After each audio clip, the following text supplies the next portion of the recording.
हिंदी में यूपीएससी की तैयारी से संबंधित प्रोग्राम्स को देखने के लिए सब्सक्राइब करें स्टडी IQIAS हिंदी। अफ्रीका के दूसरे सबसे बड़े देश कांगो में बहुत बड़े पैमाने पर उठापटक की स्थिति मच गई है। आखिर ऐसा वहां पर क्या हो रहा है और क्यों हो रहा है, आज की इस विशेष चर्चा में हम लोग जानने समझने की कोशिश करेंगे। दोस्तों, ये टॉपिक सिविल सेवा परीक्षा के पॉइंट ऑफ व्यू से, इंटरनेशनल रिलेशन के पॉइंट ऑफ व्यू से, जीएस के पेपर 2 में इसकी अहमियत को मद्देनजर रखते हुए निश्चित तौर पर उपयोगी हो जाता है। यदि आपको अफ्रीका में होने वाली इस गतिविधि के बारे में पता नहीं, तो शायद आप अफ्रीका की वर्तमान स्थिति या फिर वहां की वस्तु स्थिति से अनभिज्ञ हैं। आपको शायद उसके बारे में अंदाजा नहीं है कि वहां पर क्या कुछ हो रहा है और इसके क्या कुछ इम्पैक्ट्स, क्या कुछ इसके प्रभाव देखने को मिल सकते हैं। आज हम लोग इसी के बारे में थोड़ा विस्तार से बातचीत करेंगे और इसी के मद्देनजर यहाँ मैंने इस खबर को मेंशन किया हुआ है कि भारतीय दूतावास के द्वारा ये वहाँ के भारतीय जनता से निवेदन किया जा रहा है कि जितनी जल्दी हो सके आप सेफर प्लेसेस पर, सेफर लोकेशंस पर चले जाएं ताकि आप अपनी जान बचा सकें।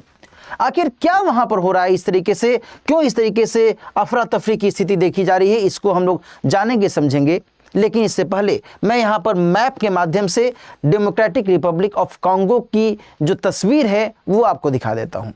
मैं हमेशा जब भी इंटरनेशनल रिलेशन पर चर्चा करता हूँ तो मेरी कोशिश रहती है कि आपको मैप को लोकेशन से वहाँ की पूरी स्थिति से अवगत करा दूँ, ताकि एग्जामिनेशन में इस तरीके से सवाल पूछा जाए तो आप बिना किसी झिझक के इसका उत्तर आसानी से दे सकें।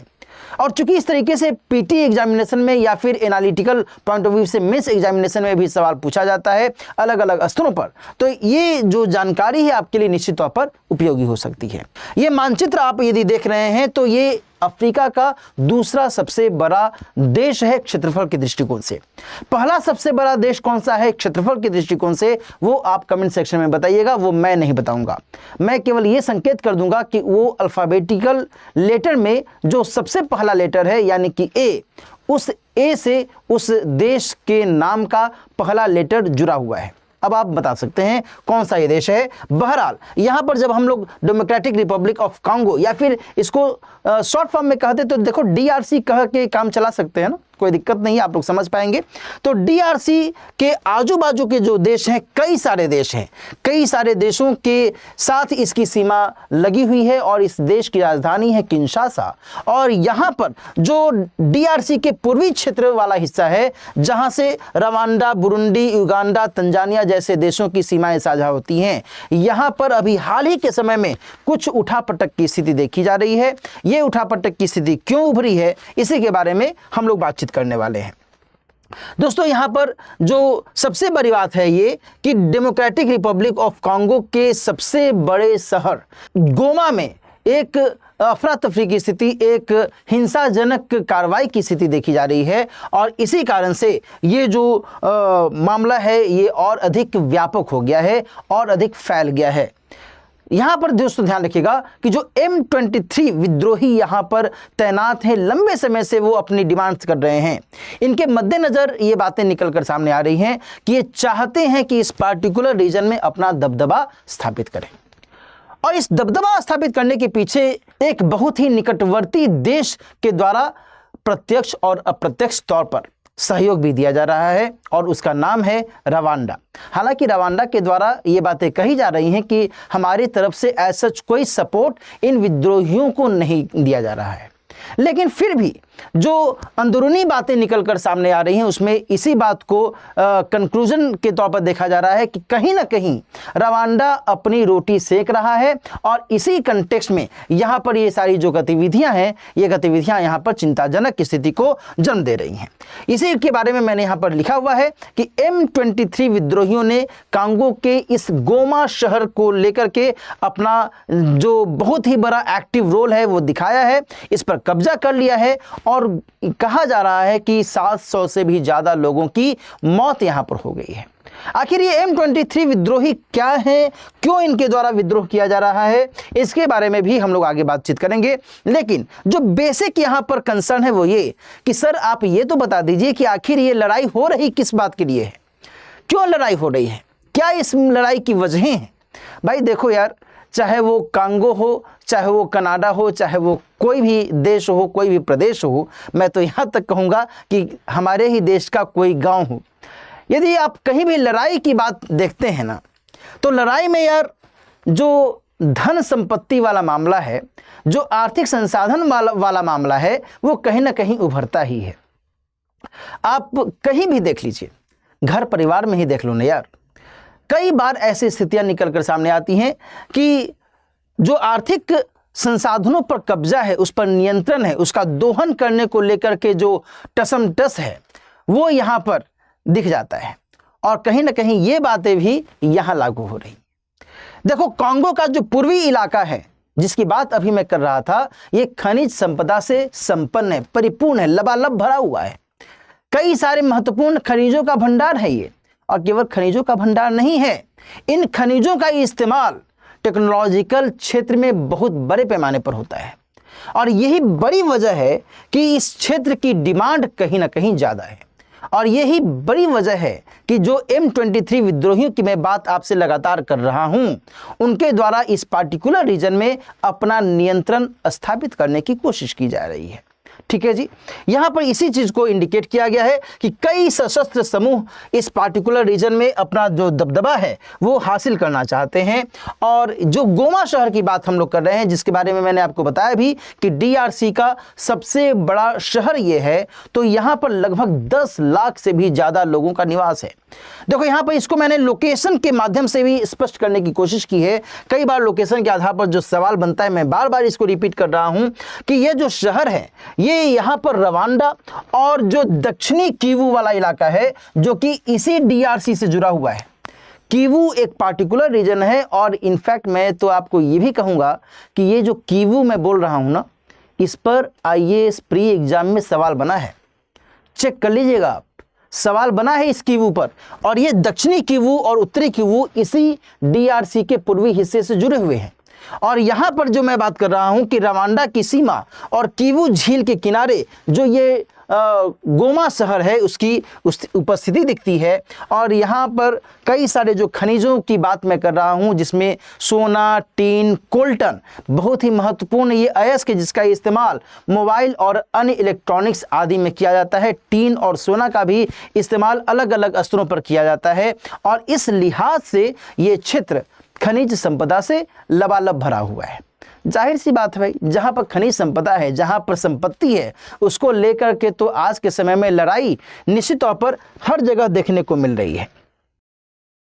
चलिए, अब यहाँ पर हम लोग जो बात करने वाले हैं, यही M23 विद्रोहियों के संदर्भ में। देखो यार, यहाँ पर जो बात निकल कर सामने आती है वो ये कि जो M23 विद्रोही हैं, ये एक समुदाय से जुड़े हुए हैं। ध्यान से समझना, कहानी बहुत ही मजेदार है। यहाँ पर दो समुदायों की मैं बात करना चाहूँगा। एक है हुतू समुदाय और एक है M23 जिनसे जुड़ा हुआ है, वो उसका नाम है तुत्सी समुदाय। और इसे तुत्सी समुदाय से ये जो M23 विद्रोही हैं, इनका जुड़ाव हमें दिखता है। ठीक है जी। रवांडा में कुछ समय पहले एक घटना घटी थी, लगभग 1994-95 के आसपास में एक घटना घटी थी, जिसमें ये जो तुत्सी समुदाय के लोग हैं, इनकी जान चली गई थी। लगभग 90,000 या कुछ इस तरीके का आंकड़ा मिलता है, जिसमें इन सारे लोगों को नरसंहार से गुजरना पड़ा था। बहुत बड़े पैमाने पर नरसंहार हुआ था। और इसके लिए जिम्मेदार कौन था? वो था हुतू समुदाय। कहानी ध्यान से समझिएगा। हुतू समुदाय के द्वारा नरसंहार किया जाता है तुत्सी समुदाय के ऊपर। और ये जो हुतू समुदाय के बहुत बड़ी संख्या में जो लोग हैं, वो कांगो के पूर्वी क्षेत्र में आ जाते हैं। रवांडा में नरसंहार करने के बाद की यह स्थिति पनपती है। ठीक है जी। अब यहाँ पर देखो, दो फाड़ दिख जाता है, एक तुत्सी और एक हुतू। हुतू चले गए कांगो, और जो तुत्सी समुदाय के लोग हैं, ये निश्चित तौर पर जो रवांडा में इनकी पैठ थी, जो इनका प्रभाव था, उसको मद्देनजर रखते हुए बाद में रवांडा सरकार के द्वारा इनको शह दिया गया, इनको समर्थन दिया गया कि जिस तरीके से यहाँ पर नरसंहार किया गया है, आप इसका बदला लीजिए, हम आपके साथ हैं। और कहीं ना कहीं ये बातें आज भी निकल कर सामने आती हैं कि रवांडा जो है इनको समर्थन देता रहता है। क्लियर है? क्लैरिटी है इस बात को लेकर के। यानी कि जहां एक तरफ ये जो नस्लीय भेदभाव है, जो एक तनाव है वो दिख रहा है, वहीं दूसरी तरफ जो खनिज संपदा को लेकर के एक आपस में टक्कर है वो दिख रही है। क्लैरिटी है। अच्छा, इसी को यहाँ पर मैंने मेंशन किया हुआ है कि M23 विद्रोही समूह तुत्सी समुदाय के द्वारा चलाया जाता है। अल्पसंख्यक तुत्सी समुदायों के जो अधिकार हैं उनके लिए उन्होंने हथियार उठा लिए और अपने अधिकारों के लिए आगे बढ़ जाना, अपने अधिकारों की मांग करना तो आज स्वाभाविक सी बात है। तुत्सी समुदाय मध्य अफ्रीका, खास करके इनका जो प्रसार है वो रवांडा, बुरुंडी और कॉन्गो वाले क्षेत्र में ही दिखता है। यानी कि इसी पार्टिकुलर रीजन में आप देख सकते हैं। यहाँ पर मैं इसको थोड़ा सा मेंशन करना चाहूँगा ताकि आपको ये आइडिया रहे। ये रवांडा है, ये बुरुंडी है और ये पार्टिकुलर जो इलाका है तंजानिया है, या और ये जो है DRC का पूर्वी इलाका है। ठीक है ना। अच्छा, अब देखो यहाँ पर जो मैं आपसे अभी कहानी कह रहा था उसमें क्या बातें हैं कि भाई क्या रवांडा इस लड़ाई में शामिल है। रवांडा अपने आप को कहता है कि नहीं भैया, हम तो शामिल नहीं हैं, हम केवल अपनी सीमा की रक्षा करना चाहते हैं, चूंकि हम चाहते हैं कि किसी भी तरीके से जो ये हिंसा है ये हमें नुकसान न पहुंचावे। लेकिन हकीकत दरअसल कुछ और ही दिखती है। M23 के नेता हैं सुल्तानी मकेंगा कांगो के तुत्सी समुदाय से ही जुड़े हुए हैं, है ना। मैंने अभी बात कही थी तुत्सी समुदाय के बारे में, और पहले रवांडा की सेना में ये लड़ भी चुके हैं भाई। रवांडा ने M23 का समर्थन करने से इनकार किया है, इसने मना कर दिया कि नहीं भैया, हम तो इसमें शामिल हैं ही नहीं। अच्छा, अब देखो इनका केवल यही कहना है कि देखो भाई, हम तो केवल सीमा पर अपनी सेना को तैनात किए हुए हैं ताकि हमें कोई नुकसान ना पहुंचे। चलिए, अब देखो यहाँ पर वही बात निकल कर सामने आ रही जो मैं अभी आपसे कहानी कह रहा था, उसी को यहाँ पर स्क्रिप्टेड फॉर्म में लिख दिया गया है कि रवांडा का कनेक्शन जो है यहाँ 1994 के रवांडा नरसंहार से जुड़ जाता है। हर कहानी के पीछे कुछ न कुछ एक पृष्ठभूमि छिपी होती है। इनफैक्ट हर कहानी के पीछे की एक कहानी होती है, और वो हम लोग यहाँ पर देख रहे हैं। 8 लाख से भी ज़्यादा तुत्सी समुदाय के लोग हुतू चरमपंथियों के द्वारा मारे गए थे। मैं तो 90,000 या 9,000 कुछ इस तरीके से बोल रहा था, संख्या कहीं ज़्यादा है। हुतू चरमपंथी एक उग्रवादी गुट के तौर पर जाने जाते हैं और इन्हीं के द्वारा इस तरीके से कार्रवाइयाँ की गई। लगभग 30 साल के बाद भी जो हुतू समूह है वो FDLR यानी कि democratic forces for the liberation of Rwanda पूर्वी कांगो में अपनी सक्रियता बनाए हुए हैं। ध्यान रखिएगा। और वो चाहता है कि रवांडा में किसी न किसी रूप में फिर से हम अपने जो स्थिति है उसको और मजबूत कर लें।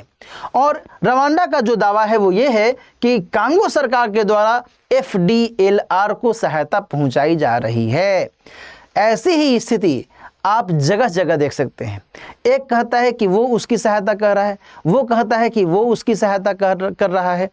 और इसका ताज़ा ताज़ा उदाहरण पश्चिमी एशियाई क्षेत्र में हम सभी ने देख लिया है। जबकि इजराइल ने ईरान के अगेंस्ट में, ईरान ने इजराइल के अगेंस्ट में, इजराइल ने रूस के अगेंस्ट में न जाने क्या क्या दावे और स्थितियों को जन्म दिया, और ये कहा कि देखो भाई, ये इसकी सहायता कर रहा है, ये इसकी सहायता कर रहा है, और पूरी की पूरी जो व्यवस्था है एकदम चरमरा करके वहाँ पर रह गई। तो यही कुछ गतिविधियाँ यहाँ पर भी दिख रही हैं। अब बात निकल कर सामने आती है कि साहब, क्या इसमें संयुक्त राष्ट्र मूक दर्शक बना हुआ है? तो नहीं, मूक दर्शक तो नहीं बना हुआ है। संयुक्त राष्ट्र के द्वारा कुछ गतिविधियों को अंजाम तो जरूर दिया जा रहा है, और संयुक्त राष्ट्र संगठन का जो स्टेबलाइजेशन मिशन है कांगो में, उसके द्वारा सक्रियता से वहां पर काम किया जा रहा है, और इसको नाम दिया गया है मोनुस्को। मोनुस्को, ध्यान रखिएगा, मोनुस्को का मतलब क्या होता है? United Nations organization stabilization mission in Congo, है ना। United Nations organization stabilization mission for Congo, यानी कि कांगो में स्थिरता बनाए रखने के लिए, स्टेबलाइजेशन बनाए रखने के लिए संयुक्त राष्ट्र संगठन के द्वारा चलाया गया मिशन। नाम कभी एग्जामिनेशन में पूछ दे कि भैया मोनुस्को क्या है, मोनुस्को कहाँ पर अपनी भूमिका निभाता है, तब आपको इसके बारे में बताना होगा। इसके साथ साथ मैंने आपको M23 के बारे में बताया और मैंने आपको पूरा जो पार्टिकुलर लोकेशन है दक्षिणी कीवू और बाकी जो भी वहाँ पर इलाके हैं, जो गोमा शहर है, इन सभी के बारे में बताया। वहाँ पर की जो वस्तुस्थिति है, इन सभी के बारे में हम लोगों ने इस टॉपिक के माध्यम से जाना। लेकिन इन सारी कहानियों में दो एंगल्स भी आपको ध्यान में रखने हैं। दो एंगल जानते हो क्या है? ठीक है भाई, यहाँ पर ये झगड़ा झंझट हो रहा है, इस पार्टिकुलर रीजन में ये गतिविधियाँ चल रही हैं, संयुक्त राष्ट्र संघ के द्वारा भी अपने लेवल पर एफर्ट लगाए जा रहे हैं कि किसी भी तरीके से शांति प्रक्रिया को बहाल किया जाए। लेकिन जानते हो दो और एंगल्स क्या हैं? पहला एंगल ये निकल रहा है कि भाई साहब, आप जिस DRC की बात कर रहे हैं वहाँ पर कई सारी ऐसी बीमारियों की गतिविधियां देखी गई हैं जो बहुत बड़े पैमाने पर पूरे विश्व को प्रभावित करती हैं। और इनमें से एक है जो मंकी पॉक्स जो बीमारी है, मंकी पॉक्स का 1B वेरिएंट इस पार्टिकुलर रीजन में बहुत अधिक सक्रिय रहा है और इसके द्वारा विश्व के अलग अलग हिस्सों में भी जो इसका नुकसान है, जो इसका प्रसार है, जो इसका संक्रमण है, वो देखा जाता रहा है। आज की हकीकत यह है कि इस पार्टिकुलर रीजन में बहुत बड़ी संख्या में लोग विस्थापित होकर के अलग अलग क्षेत्रों में जाने को मजबूर हो रहे हैं। ऐसे में क्या इस बीमारी का प्रसार और आसानी से दूसरी जगहों पर नहीं हो सकता है? नहीं होगा। क्या इसको लेकर के कंसर्न करने की जरूरत नहीं है? तो बिल्कुल है। और यहां पर यही बातें निकलकर सामने आ रही हैं कि इस पार्टिकुलर रीजन के जो राजनीतिक नेता हैं, जो भी सर्वेसर्वा हैं, जो भी सरकारें हैं, उसको उन सभी को इस पर ध्यान देने की जरूरत है। साथ ही जो दूसरा एक एंगल निकलकर सामने आ रहा है दोस्तों, वो ये कि बात केवल DRC की नहीं है, बात केवल गोमा शहर की नहीं है, बात केवल रवांडा और कांगो के बीच की टकराहट की नहीं है। बात दरअसल इस पार्टिकुलर रीजन में जो बाकी के देश हैं, जैसे कि हमने कहा बुरुंडी, जैसे कि हमने बात की तंजानिया की, जैसे कि हम लोगों ने बात की युगांडा की, इस पार्टिकुलर रीजन में जो एक टकराहट है, जो एक सैन्य हस्तक्षेप है, जो एक विद्रोही गतिविधियां हैं, जो एक तनाव का माहौल है, उसके कारण आजू बाजू के जो भी ये देश हैं वहां भी स्थिति चरमरा सकती है। इस पर भी ध्यान देने की आवश्यकता है और यदि आप इस पर ध्यान नहीं देंगे तो इसका खामियाजा आगे आने वाले समय में फिर से भुगतना पड़ सकता है। Getting my point? इन सभी वस्तु स्थितियों को ध्यान में रखते हुए ही सरकारों को आगे काम करने की दरकार है। क्लियर है ना? तो इस पार्टिकुलर टॉपिक के माध्यम से दोस्तों हम लोगों ने कई सारे महत्वपूर्ण जो पॉइंट्स हैं उसको देखे हैं और उसको जाने समझने की कोशिश की है। लेकिन एक बात मैं आपको और बता दूं कि इन सभी के मद्देनजर ये देखना होगा कि संयुक्त राष्ट्र के द्वारा जो ये मिशन चलाया जा रहा है उस मिशन की सफलता किस सीमा तक दिखती है। यदि वो मिशन सक्रिय तौर पर काम करता है तो फिर इस पार्टिकुलर रीजन में शांति की पुनर्बहाली की संभावना देखी जा सकती है। ठीक है, अब ये तो आगे आने वाले समय में ही ये देखने को मिलेगा कि आखिर इसमें क्या कुछ गतिविधियां रहती हैं। जैसा भी होगा हम लोग उसके ऊपर बातचीत करेंगे, उस पर हम लोग अपडेट लेंगे। लेकिन दोस्तों कक्षा की समाप्ति के साथ साथ एक और महत्वपूर्ण सूचना दे दूं कि आज की तारीख है 3 फरवरी और आपको पता होगा कि श्री IQ IAS टीम के द्वारा संपूर्ण बैच शुरू किया गया है। संपूर्ण बैच में यदि आप एडमिशन लेना चाहते हैं तो आपको आज रात 12 बजे तक एक खास ऑफर मिल रहा है, जिसके अंतर्गत यदि आप गोल्ड बैच में एडमिशन लेते हैं तो आपको बिना किसी अदरवाइज एफर्ट के और सीधे आपको प्लैटिनम बैच में कन्वर्ट किया जा सकता है। और प्लैटिनम बैच में जब आप कन्वर्ट होते हैं तब आप मात्र 19,999 रुपये में आप कई सारी जो हमारे यहाँ की सुविधाएं हैं बैच से रिलेटेड, उन सारी सुविधाओं का लाभ आप इस बैच के अंतर्गत ले सकते हैं। लेकिन इसके लिए आपको दिलीप लाइव कोड का इस्तेमाल करना है, DILIPLIVE। ध्यान रखिएगा कि ये जो संपूर्ण बैच है, इन संपूर्ण बैच में 3 जो सेगमेंट्स हैं इनको ध्यान में रखा गया है, एक सिल्वर, एक गोल्ड और एक प्लैटिनम। जो सिल्वर बैच है वो दरअसल रिकॉर्डेड क्लासेस से जुड़ा हुआ बैच है और इसकी जो फी है वो है ₹9,999। ठीक है, तो यदि कोई ऐसा कैंडिडेट है जो केवल और केवल रिकॉर्डेड क्लासेस को लेकर के ही वो बेहतर तरीके से तैयारी करने की अभिलाषा रखता है, वो चाहता है कि नहीं हम केवल रिकॉर्डेड क्लास करके ही अपना जीवन सुखमय बना सकते हैं, तो फिर उनका इस बैच में स्वागत है।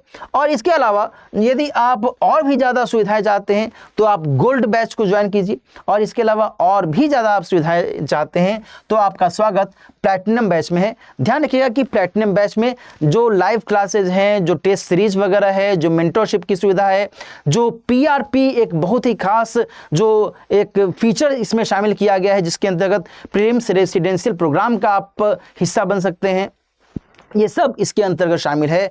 और आज तो ये खास मौका इसलिए है क्योंकि आप इसका जो लाभ है वो केवल 19,999 रुपये में अवेल कर सकते हैं, क्योंकि यदि आप आज रात 12 बजे के बाद इस प्लैटिनम बैच को ज्वाइन करेंगे तो इसकी फ़ी हो जाएगी ₹29,999। तो इसमें कोई शक वाली बात ही नहीं है कि भाई यदि आपको 19,999 रुपये में ये बैच मिल रहा है तो फिर 29,999 रुपये क्यों दे, केवल एक दिन की ही बात है कि नहीं। 12 बजे रात के बाद तो फिर मामला बदल जाएगा, तो बेहतर है कि आप इस अवसर का लाभ उठाइए। दिलीप लाइव कोड का इस्तेमाल करना मत भूलिए। The best the most discount आपको इस कोड के माध्यम से मिलेगा, और इसके जरिए आप इस कोर्स को ज्वाइन कीजिए और सिविल सेवा परीक्षा की अपनी तैयारी को एक नई राह प्रदान कीजिए। दोस्तों, इस पूरे कोर्स के अंतर्गत ज्वाइन करने के लिए डिस्क्रिप्शन बॉक्स में, इसी वीडियो के डिस्क्रिप्शन बॉक्स में लिंक मेंशन किया हुआ है, उस लिंक को क्लिक कीजिए और देन फिर आप इससे जुड़िए। इस बैच के बारे में कोई भी आपको सवाल है, कोई भी आपकी क्वेरी है, तो आप मुझसे इस मेल आईडी पर संपर्क करना मत भूलिए, dilip.kumar@studiiq.com। ये मेरा मेल आईडी है। आप चाहें तो मुझसे इस मेल आईडी के जरिए संपर्क करके इसके बारे में या अन्य किसी भी विषय आदि के बारे में संपर्क करते हुए अपनी क्वेरी का समाधान कर सकते हैं। ठीक है, आज का टॉपिक अब हम लोग यहीं पर समाप्त करते हैं। मिलते हैं फिर किसी और टॉपिक के साथ। अपना ख्याल रखिए, अच्छे से पढ़ते रहिए, और यदि आपको ये वीडियो अच्छा लगा तो इसे लाइक कीजिए और अपने दोस्तों के साथ शेयर करना मत भूलिए। मिलते हैं फिर, ऑल द बेस्ट। हिंदी में यूपीएससी की तैयारी से संबंधित प्रोग्राम्स को देखने के लिए सब्सक्राइब करें स्टडी IQ IAS हिंदी।